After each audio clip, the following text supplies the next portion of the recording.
Previsão da vida toda, vocês pediram e a gente trouxe. Muita gente perguntando sobre o pagamento, sobre quem tem direito, quem tem a expectativa de direito e a notícia é boa. Eu vou mostrar para vocês ficarem tranquilos o que é o correto de se acontecer agora e deve acontecer se não houver aquela interferência absurda política que já houve e a gente espera que não haja mais depois de todo o escândalo que houve aí na imprensa brasileira, né? Certo? Se você for novo por aqui, seja muito bem-vindo. Você está no INSS Explicado, vídeos diários sobre tudo o que acontece no INSS e que seja do seu interesse, aposentado, pensionista, idoso do Brasil. Fique comigo até o final desse vídeo que eu garanto para você que vai valer muito a pena. Se você for novo por aqui, se inscreva no canal, ative o sininho de notificação e se inscreva no nosso novo canal que está no primeiro comentário fixado aqui, em que a gente explica tudo sem juridiquês, de forma mais simples para você. Certo? Quero fazer uma pergunta para você deixar nos comentários. Em que ano você ingressou com a ação da revisão da vida toda? Deixa aqui nos comentários o ano que você entrou com a ação, que é muito importante para esse vídeo, tá? Para eu falar com vocês e para fazer os próximos vídeos também falando de cada ano. E se você não entrou, coloque que não entrou, certo? Posso contar com você com as respostas aqui? Então vamos dar continuidade aqui no vídeo de hoje. É o seguinte, uma das perguntas que a gente mais recebe aqui no canal é sobre o recebimento da revisão da vida toda. Ou seja, quando será? Afinal, mostramos aqui diariamente que a revisão da vida toda morreu. Como assim, Nathan? Morreu? Sim, a revisão da vida toda morreu. Mas não para a grande maioria das pessoas que ingressaram com a ação antes do julgamento das ADIs. Isso a gente cansa de falar aqui, mas para quem ingressou depois do julgamento das ADIs, ela sim morreu. O STF, a política, o Lula conseguiram sim, tá? Então vamos lá. A grande maioria das pessoas aqui que eu estou falando, com certeza, já ingressaram com a ação, né? Já devem estar respondendo aqui nos comentários, por isso esse vídeo é muito interessante para você ficar até o final.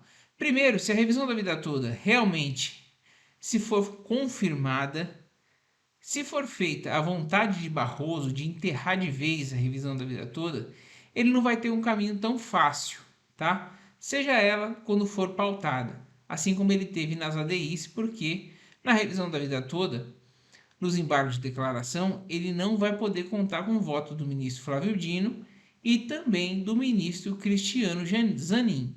Então, daí a gente já vê que a demora é porque estão costurando algum acordo para que os 102 mil aposentados, né, até um pouco menos que isso, que devem ter entrado com ação errada, advogados aí que não foram competentes entraram sem o cálculo, pode ser até menos, né? Então vai pagar muito menos, não vai ser 480 bilhões e, enfim, fazer esse acordo, né? Paga por 102 mil e o governo fala que conseguiu reduzir a despesa com a revisão da vida toda.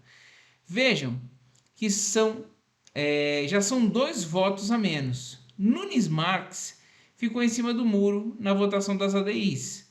Veio a favor da revisão da vida toda e no final foi contra. Então é uma incógnita. Pode ser que ele venha a favor novamente, depende do que está sendo costurado neste momento. Por isso a revisão da vida toda está engavetada virtualmente ali na gaveta virtual de Alexandre de Moraes. Com relação a Nunes Marques, ele que deu o voto de divergência, então não se esqueçam disso, tá? Mas nas ADIs, ele primeiro falou que não deveria interferir na revisão da vida toda e depois ele voltou atrás no final das contas e a gente vai ver, né, se realmente vai interferir na revisão da vida toda ou não quando ocorrer o julgamento dos embargos. E não podemos nos esquecer que a decisão das próprias ADIs também poderão ser objeto de embargos e é muita coisa mudar. Sobre as ADIs, já vou falar da revisão da vida toda, tá? É importante você saber sobre as ADIs aqui.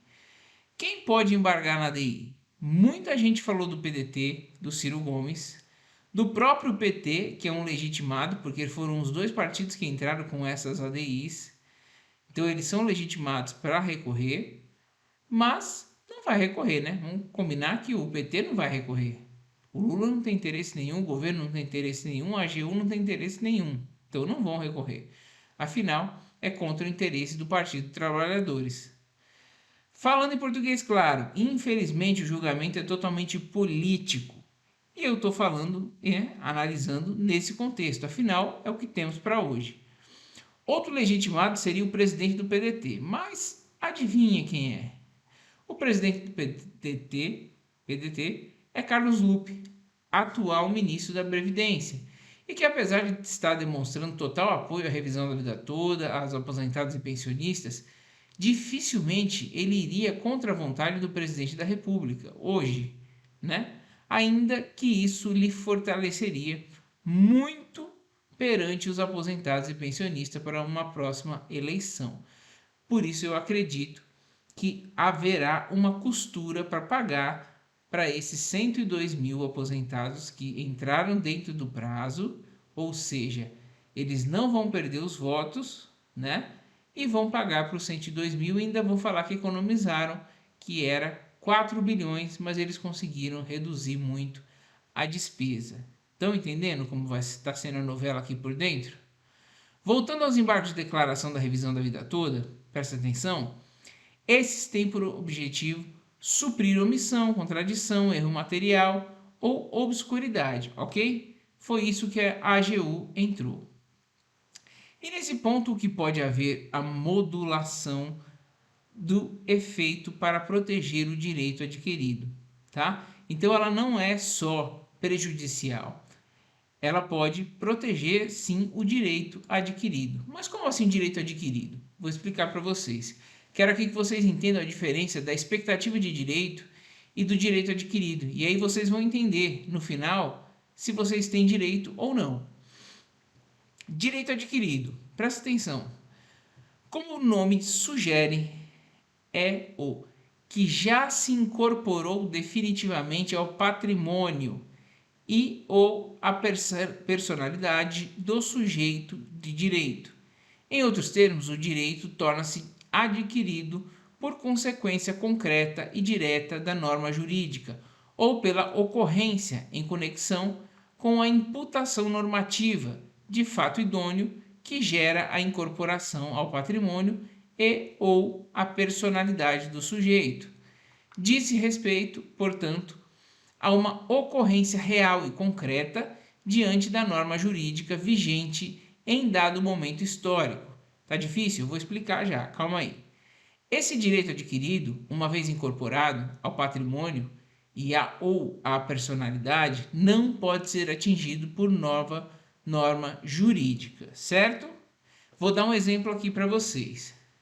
Uma lei garante aposentadoria por tempo de serviço, muita gente vai se identificar, ao trabalhador após 35 anos de serviço. Certo cidadão trabalhou 36 anos e ainda não se aposentou. Requerendo ou não a aposentadoria, ele tem direito adquirido.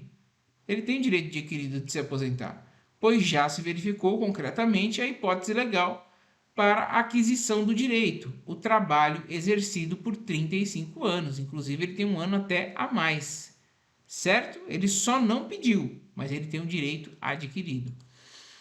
Suponhamos que, após esse trabalhador ter adquirido o direito de se aposentar, que se incorporou à sua personalidade aos 35 anos de serviço, surge uma nova lei dizendo que a aposentadoria só será possível aos 40 anos de serviço efetivo.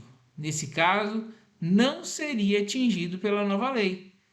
Pode simplesmente se aposentar com os 35, porque já estava incorporado ao direito dele, direito adquirido.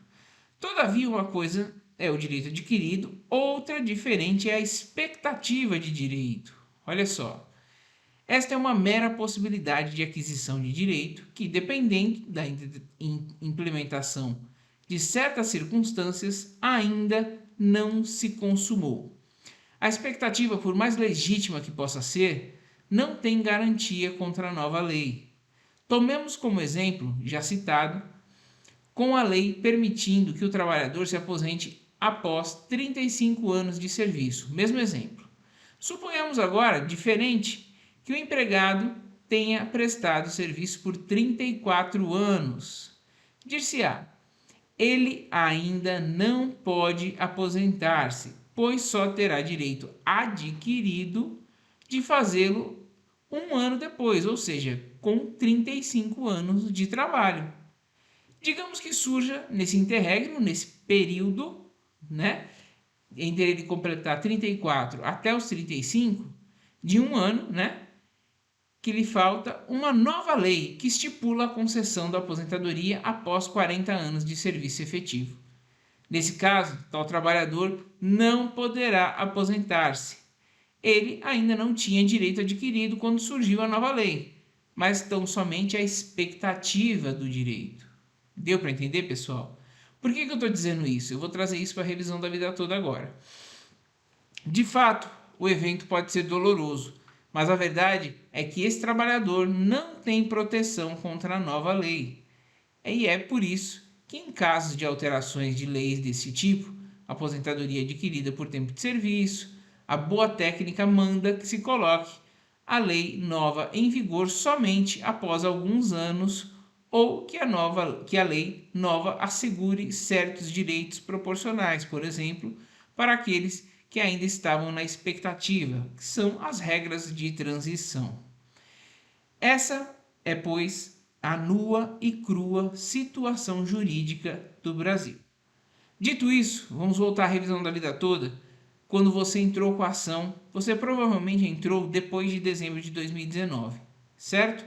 Salvo algumas exceções, entraram lá atrás e apostaram lá atrás, antes de 2019, na revisão da vida toda. Mas a maioria entrou depois de 2019. Se você não entrou, deixe nos comentários aí que eu quero saber, certo? Então, você entrou quando o STJ já tinha estabilizado a decisão, já tinha proferido uma decisão no tema 999 em sede de recurso repetitivo, valendo pro Brasil inteiro. Olha só, o STJ decidiu para o Brasil inteiro que a revisão da vida toda era um direito.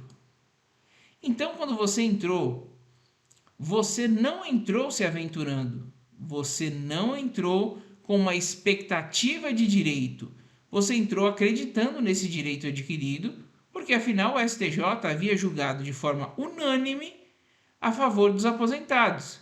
E digo mais, em dezembro de 2022 tivemos a confirmação dessa unanimidade, dessa decisão, né, do STF, no julgamento do mérito que foi ganho por 6-5. Ou seja, direito de mérito garantido, direito adquirido. O recurso que cabia era o quê? Que cabe, né? E que foi interposto, embargos de declaração, que não tem o condão de mudar o mérito, ou seja, direito adquirido, sim, de quem entrou. O que os embargos de declaração vão mudar, não importa, mas o direito à revisão você já tem, é um direito adquirido, atrasado, enfim, eu vou falar disso aqui. Como eu disse, foi uma decisão de mérito em sede de repercussão geral, então o direito adquirido ali se materializou de vez. Já nos embargos, questões como decadência, prescrição, que serão avaliados pelo STF, das 102 mil ações protocoladas de revisão da vida toda, boa parte vai ser extinta, porque advogados apressados ingressaram com a ação de qualquer jeito, sem apresentar cálculos, ou fora de prazo, ou até mesmo processos que já foram extintos, que um pedido da AGU, que inclusive foi um pedido da AGU extinguir esses processos e tirar fora. Sem juridiquês, pessoal, quero que neste vídeo que vocês entendam que por tudo o que eu falei aqui, a probabilidade de quem ingressou com a ação da revisão da vida toda até a data do julgamento das ADIs está muito mais próxima do direito adquirido. Eu digo próxima porque a gente está falando de política, porque está claro, eu mostrei para vocês que é um direito adquirido, tá? Mas eu coloquei a palavra próxima porque a gente está falando de um julgamento totalmente politizado. Então, como eu falei, digo o próximo, pois se a política realmente resolver agir, este processo voltará ao STJ e nem tão cedo ouviremos falar dele. Mas, se Deus quiser e Deus quer, Deus é justo. Deus está vendo o tanto de aposentado e pensionista que trabalhou uma vida inteira aí sofrer com essa expectativa, né? Com essa sacanagem que estão fazendo. Então, pelo menos para esses 102 mil aí que ingressaram, é direito adquirido sim, e eu tenho certeza que isso está sendo costurado para ser uma saída honrosa, certo? Então, se acalmem. As expectativas são boas. Você que acompanha os canais de advogados que falam sobre a revisão da vida toda, principalmente, já perceberam que deputados já se manifestaram a favor dos aposentados, né? Me falta o nome dele aqui agora. Paulo Paim já tem um projeto da revisão da vida toda, que é senador. O próprio ministro da Previdência, que a gente falou aqui, que está preso, né? Porque é ministro da Previdência, né? Não pode jogar contra o patrão, mas apoiou, disse que os números eram uma falácia. E advogados como o Dr. Nakamura, João Badari, Murilo White, Medeiros, que sempre movimenta aí caravanas ali para poder ir para Brasília, para não deixar o processo morrer e conseguir o melhor acordo possível para os aposentados e pensionistas. A gente não merecia acordo, não, a gente tem direito, mas a gente está tendo que fazer acordo. É isso que está acontecendo. Tentando conseguir apoio no Congresso, para conseguir um acordo para que a revisão realmente não morra e ninguém receba absolutamente nada. E se Deus quiser, isso não vai acontecer. Então eu espero que vocês tenham entendido, pessoal, o que é direito e o que é expectativa de direito. Por isso, nós não podemos desistir. Se alguém perguntar para você, a revisão da vida toda morreu? Ela morreu para quem não ingressou até a data das ADIs, do julgamento das ADIs. Para quem entrou do ano passado para cá, do ano passado para trás, aliás, ela está vivíssima, tá? A forma de recebimento vai ser discutida, inclusive o próprio ministro da Previdência sugeriu o parcelamento, ou seja, admitindo que vai pagar. E tem muita gente aí falando, canais falando, que só vão receber quem já teve o trânsito em julgado, o que para mim é um completo absurdo. Você ter um trânsito em julgado para uns e para outros o indeferimento exatamente da mesma norma, mas eu não estou aqui para debater com ninguém, eu estou aqui para passar para vocês a verdade de uma forma simples, sem juridiquês, certo? Espero que vocês tenham entendido. Botem o joelho no chão, de verdade, orem, peçam a Deus para que esse emaranhado aí que está acontecendo, esses processos que estão aí atrapalhando essas ADIs, que elas saiam da frente e que elas possam efetivamente aí realmente abrir caminho, que Deus possa abrir caminho para que a revisão da vida toda saia o mais rápido possível e para que você, aposentado, e sua família possam usufruir desse dinheiro que é seu, em vida, com saúde. É isso que eu peço para Deus e é isso que eu peço para que vocês façam uma corrente e peçam também, certo? Não vamos desistir, estamos muito próximos da vitória. Muito obrigado pela audiência, um forte abraço e até a próxima. Revisão da vida toda, se Deus quiser, com a vitória na mão.